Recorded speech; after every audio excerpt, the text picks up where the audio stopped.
Саламатсыздарбы? Менин оюмча бул эми 11 жыл бул баягы советтерден калган система.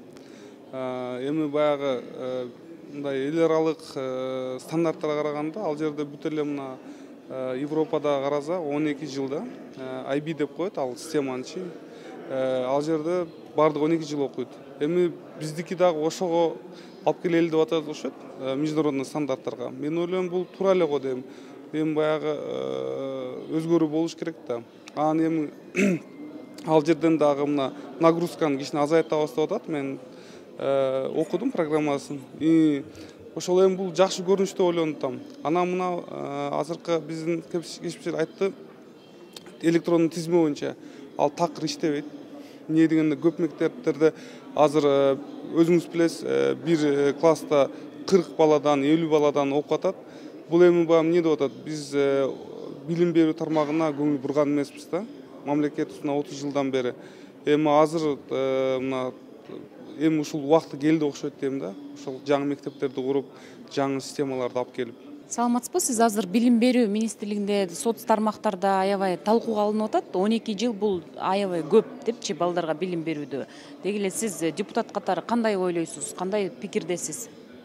Эми негизи азыр ошо билим берүү министрлиги окууну 12 класска чейин болот деп айтып атпайбы? Негизи мен эми союз учурунда окугам да. Биз эми 10 класска чейин окуганбыз. Негизи 10 класска чейин эле жетишет деп ойлойм да менин оюмча. Андан кийин 11 класска чейин деп азыр 11 класска чейин окуп атпайбы? Анан эми азыр билим берүү министрлиги эми бир негиздөө менен 12 жылга деп узарткантат да. Анан бирок мен өзүм оюм азыркындай эле калтырган оңбу дейм да, 11 класска чейин. Саламатсызбы? Сиз азыр бүгүн жыйында жана балдардын электрондук катарга тизмеге турушу боюнча маселе көтөрдүңүз. Бул жерде аябай түшүнбөстүктөр, аябай татаал маселелер пайда болууда депчи. Эмне себептен мындай пикирди кармандыңыз же элдерден кайрылуулар келип түшөт? Саламатсыздарбы? Соц тармактардан абдан көп кайрылуу болду. Ата-энелер мага дагы чалышты. Өзүм Ленин районунан болгону менен анда-мандатный көп кайрылуу болду. Биринчиден электрондук порталга кире албайбыз. Тизмеге киргенде сайт иштебей калат дейт. Анан биз айтып атпайбызбы, санариптештирүү, цифровизация толугу менен жүргүзүп атабыз деп. Бирок азыркы учурда министр келгени менен 3 ай болду. Мен ойлогом даярдык болот. Анан өзүңөр билесиңер, Бишкек шаары эң көп биздин окуучулар. Менин оюмча бир 65-70 миңдин тегерегинде барат жыл сайын. Анан азыр эмнеден башаламандык болуп атат? Электрондук портал жалаң эле Бишкек шаардагы пропискасы менен турган микроучасток менен кабыл алып атат. Бирок буга чейин 21-жылы микроучасток менен алчу, анан дагы ар бир район акимияттарда комиссия түзүлүп туруп, анан балким ар түрдүү адамдар, биздин балдарыбыздын ата-энелери кайрылганда карап чыгып туруп, анан комиссиянын чечими менен мектептерге киргизип койчу.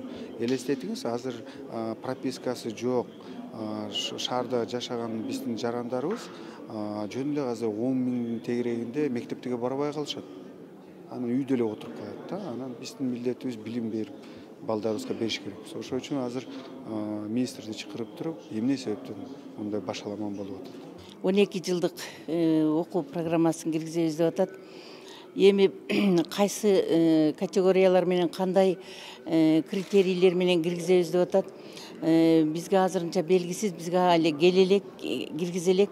Бирок мен ойлоймун, бүгүнкү күнгү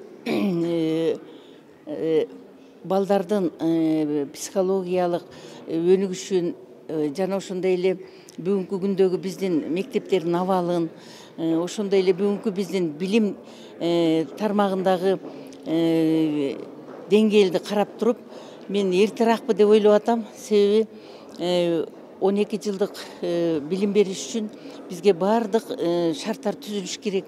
Анан эң негизгиси биздер азыр балдар кичинекейинен эле мына компьютер карап, интернет карап, бар жокту үйлөнүп көрүп алып атат. Алар 12 жыл мектепке барып отурушу менимче бул мынандай кандай десем, шартка туура келбеген эле эме мыйзам болот деп ойлоп атам да.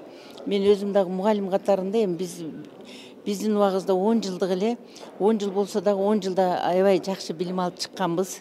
Ошол мезгилде билим деңгээли дагы өтө жогору болчу. Анда эми совет мезгилинде чынын айтканда ар тараптуу мындай предметтиктер да жетиштүү эле, бизде бардык эмелер жетиштүү эле да.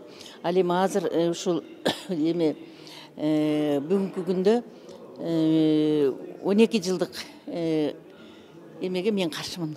Биринчиден бизде шарт болуш керек. Чындыгында мектептер даяр эмес. Мына Бишкекте мисалы кээ мектептер бар. Ошол жерде 3 смена окуп, и то бир класста 50 бала окуйт. Менимче биз 12 класска өтсөк, анда мектептерди биз дагы ошого даярдаш керекпиз. Шарт андай жок. Бишкекте даже мына региондордо акыбалы, мектептердин акыбалы өтө начар. Учебниктер жетишпей жатат. Жетишсе, кээ мектепте мүмкүн жетишет, бирок алар дагы эскирди. Менимче билим берүү тармагында өтө башка мындай проблемалар көп. Сиз айтсаңыз, айыл жергесинде деп айтып кетпедиңизби? Айыл жергесинде негизи эле жандай чет тили жок эсе да, ошолорду кандай бир метод менен күчтөндүрүү, биринчи ошолорду алдын алуу керек деп эсептейсизби?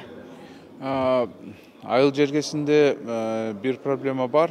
Бул биринчи проблема мугалимдер жетишпей жатат. Бул информатика жактан. Ал эми тил боюнча туура айтасыз, андай дагы проблемалар бар. Кээ учурда мына сабак бар, бирок мугалим жок болот да. Ушундай проблемалар бар. Анан биз 12 жыл бул дүйнөлүк туура эле айтып атат, билим берүү министрлигинин министри өзү туура эле айтып атат. Андай дүйнөдө бар. Көпчүлүк өлкөлөр ошого өткөн. Бирок биз ошого жетебиз десек, анда биз толук ошол мектептерди оңдоп, учебниктерди алмашып, мугалимдерди таап, аларга айлыктарды көтөрүп, ошондо биз өтсөк болот.